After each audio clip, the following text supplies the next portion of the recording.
మధ్యాహ్న కాల సమయంలో ఈ స్థలంలో ఈ రీతిగా చేరుకోవడానికి ప్రభు సహాయం చేస్తూ వచ్చారు. బైబిల్ అందు నుంచి ఒక మాట మీకు జ్ఞాపకం చేస్తాను. ఆదికాండం 4వ అధ్యాయం ప్రారంభంలో మొట్టమొదటి కుమారుడైనటువంటి అంటే ఆదాము హవ్వలకు కలిగినటువంటి మొదటి సంతానమైనటువంటి కయ్యూను గురించి మీకు జ్ఞాపకం చేస్తాను. మనకందరికీ తెలిసినటువంటి వాక్య భాగాలు ఇవన్నీ. కయ్యూను తన తమ్ముడైనటువంటి హేబెల్ మీద పడి హేబెల్ను చంపటం మనం పరిశుద్ధ గ్రంథంలో చూడగలం. దేవాతి దేవుడని ప్రభువు యేసుక్రీస్తు వారు జోక్యం చేసుకొని నీ తమ్ముడైనటువంటి హేబెల్ ఎక్కడ ఉన్నాడు అని అడిగినప్పుడు తలబిరుసు సమాధానం చెప్తూ వచ్చాడు, నా తమ్మునికి నేను కావలి వాడినా అనేది. ఆ సమయంలో దేవాతి దేవుడి యొక్క తీర్పు అనేది, శిక్ష అనేది దేవాతి దేవుడైన ప్రభువు యేసుక్రీస్తు వారు పరలోక సింహాసనం నుంచి వెల్లడి చేస్తూ వచ్చారు. ఆ తీర్పులకు కయ్యూను అంటున్నటువంటి మాట ఏంటి అంటే బైబిల్లో చూస్తాం.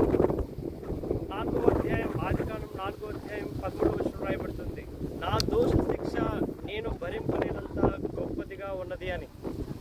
బైబిల్ గ్రంథంలో మనం చూడవచ్చు, ఏ భేదం లేదు, అందరూ పాపం చేసి దేవుడు అనుగ్రహించి మహిమను పొందలేకపోతున్నారు అని.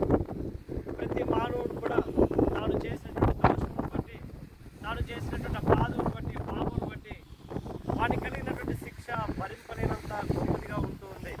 బైబిల్ సెలవిస్తుంది, దుష్టులకు నెమ్మది ఉండదు అని. అలాంటి భయంకరమైన పరిస్థితిలో ఉన్నటువంటి నన్ను కూడా దేవాతి దేవుని ప్రభువు యేసుక్రీస్తు వారు రక్షిస్తూ వచ్చారు. నా కొరకై ఆ కలువరిలో ప్రాణం పెట్టాడని నమ్ముతూ వచ్చాను. పరిశుద్ధమైన రక్తాన్ని దారిపోసాడని నమ్ముతూ వచ్చాను. ఆయన రక్తం ద్వారా నా ప్రతి పాపం తుడిచివేయబడుతూ వచ్చింది. ఈ క్షణాన్ని ఈ మాటలు వింటున్నటువంటి మీరు కూడా దేవాతి దేవుని ప్రభువు యేసుక్రీస్తు వారు నీవు భరింపలేనంత గొప్పదిగా ఉంటున్నటువంటి నీ శిక్షను తొలగించడానికే యేసుక్రీస్తు ఈ లోకాన్ని జన్మించాల్సి వచ్చింది. ఆ కలువరిలో ప్రాణం పెట్టాల్సి వచ్చింది. మృత్యుంజయుని తిరిగి లేవవలసి వచ్చింది. కాబట్టి నేడే ప్రభువు యేసుక్రీస్తు వారిని నీ రక్షకుడు అంగీకరించు.